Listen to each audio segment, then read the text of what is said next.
Well, Justin, thank you very much. We have a great neighbor in Canada, and Justin is doing a spectacular job in Canada. Everybody loves him, and they love him for a reason, so congratulations on the job you're doing. Make van life great again. JustinCredible.tv. All right, here we are, ladies and gentlemen. My name is Justin. I am here in beautiful Vancouver on the BC South Coast.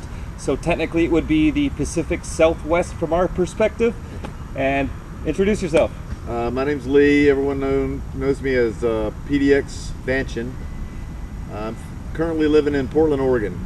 Portland, Oregon. So you're in what you call the Pacific Northwest. The Pacific right. Northwest. So we're actually almost neighbors. Yeah. But we are in different countries. So we might have different perspectives on things right now. But we're going to answer your questions that you sent in. But first, breaking news from JustinCredible.tv. By now you've all heard about the big Don Cherry incident. One of hockey's most famous men, definitely a national treasure from coast to coast to coast, co-host of Coach's Corner for 38 years, was fired for being politically incorrect. So this week, Coach's Corner aired its final episode without Don Cherry. Here's exclusive footage.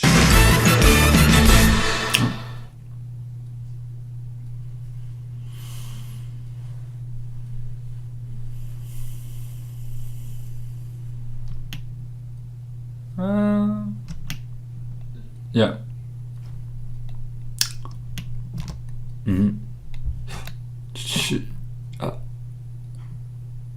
Coach's Corner on CBC. Brought to you by Budweiser Red Light. And now, back to the point of this video.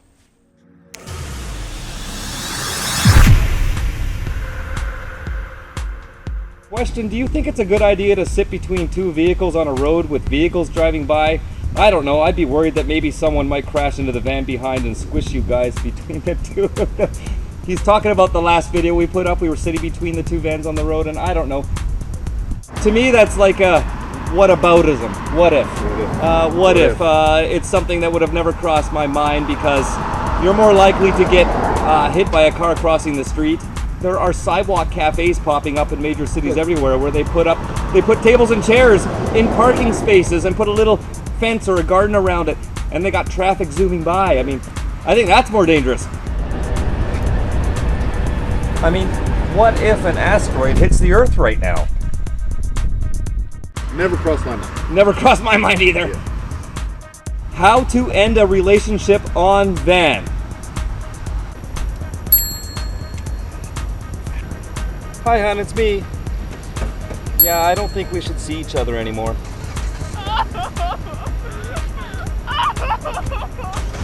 Living expenses, food, gas, insurance, registration. I know everyone is different depending on lifestyle, just would like a gauge on you guys to get an idea. Well, I'll start with that. I don't know. I don't even keep track of it. I don't pay rent, therefore it's all expendable income. Some months I spend a lot less than others. I mean, if you want to live on Mr. Noodles, you could live for really cheap. But I prefer ordering food, going out to eat, and eating well, and also getting out of town on the weekends, which costs money. Getting on ferries, things like that. So I like to live. I don't like to be frugal, but that's just me. What about you? Yeah. I've tried to sit down and let's just see. Right. Now, lose track. Yeah, it's just like, okay, it could be, say, $600. It could be $1,000. Yeah. I'm sure it could be $500 or $600 too, but it could also be $2,000. And sometimes I buy too much stuff on Amazon, or exactly. Yeah. or I go to a music festival and that's $1,000 right there. So yeah, it changes, right? Yeah. But a lot of people like us, we don't do this. You know, realistically, we don't do this just to save money, or even to save money at all. We do this because we like this lifestyle. Yeah. So, what's a good backup plan if you total your van house?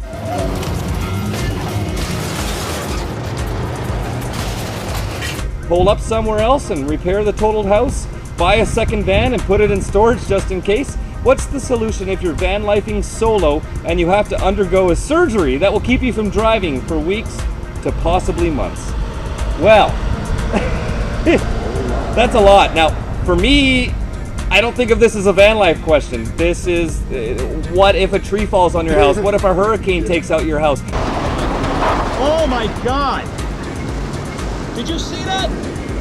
What if an earthquake hits in your house or apartment falls down? What if you're living in an apartment and one of the other 200 people in your building starts the building on fire when you're away? These are just life questions in general. It could happen to you no matter what you live in. If you're traveling, what's the difference between somebody in their van and a family in their car and the car breaks down? They have to get a hotel or a motel. It would be the same for a van. AAA. Yep. CAA in Canada or AAA in the US, obviously have some good insurance. Yep. I mean, that's just one of the risks in life. Things can happen, but that's all part of the adventure. All right, and I'm not even going to name these people because so many people asked on my YouTube channel and my Facebook page. Oh, shit. Here we go again. Here it comes. They're waiting. How do you get your mail? And where do you do your laundry?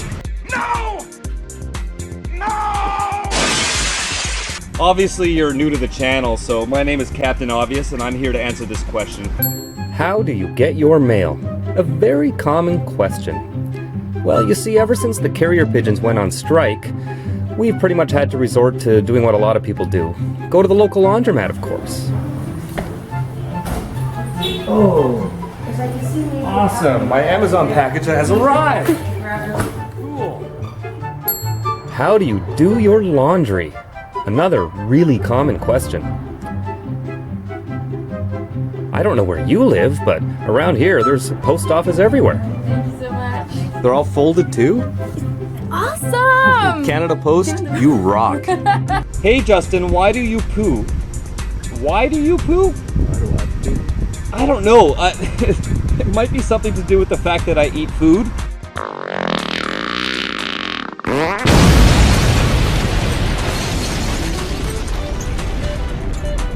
I don't know. Do you poo? Every day. Yeah, okay. Like clockwork. I think only Kim Jong-un in North Korea, he's the only person on Earth that doesn't poo, apparently, right? He also says, how do you have sex in the van?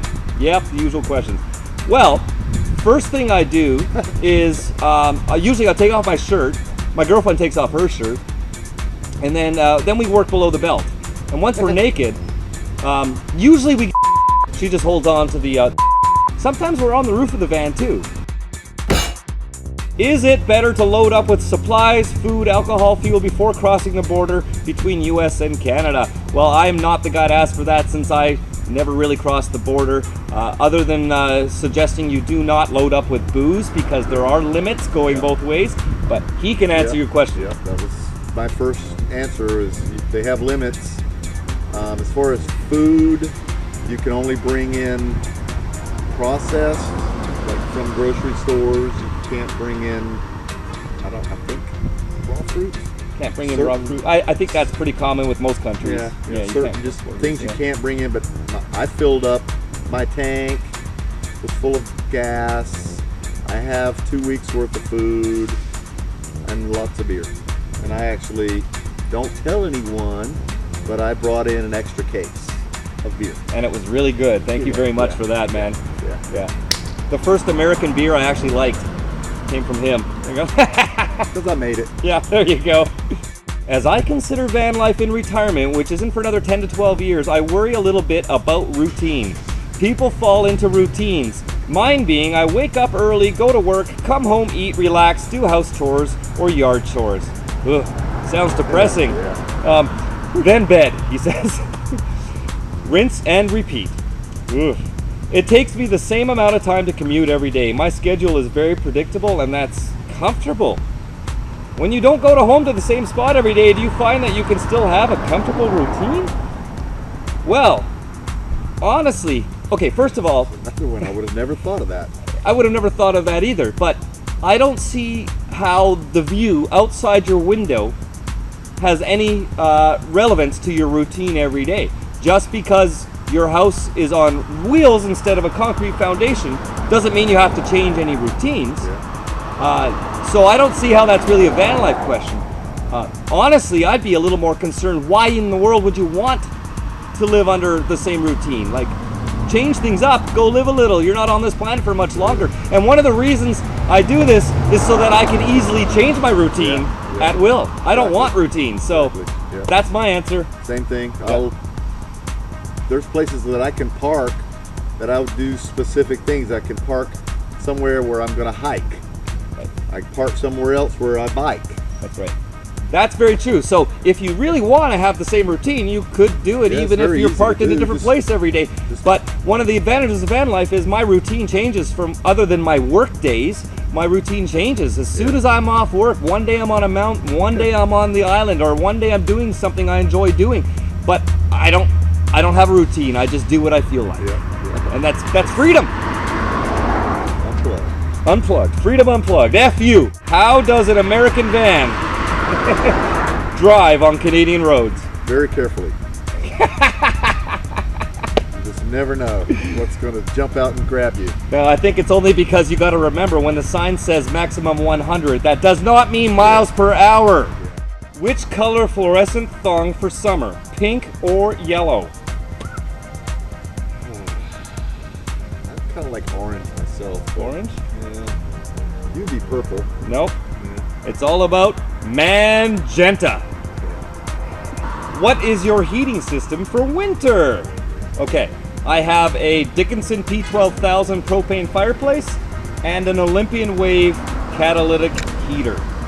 In my previous RVs, if you look back on my channel, I have had the Dickinson heater in the past. I've also had a couple of wood stoves. They all are great. They all have the pros and cons. And all that matters at the end of the day is I'm nice and warm.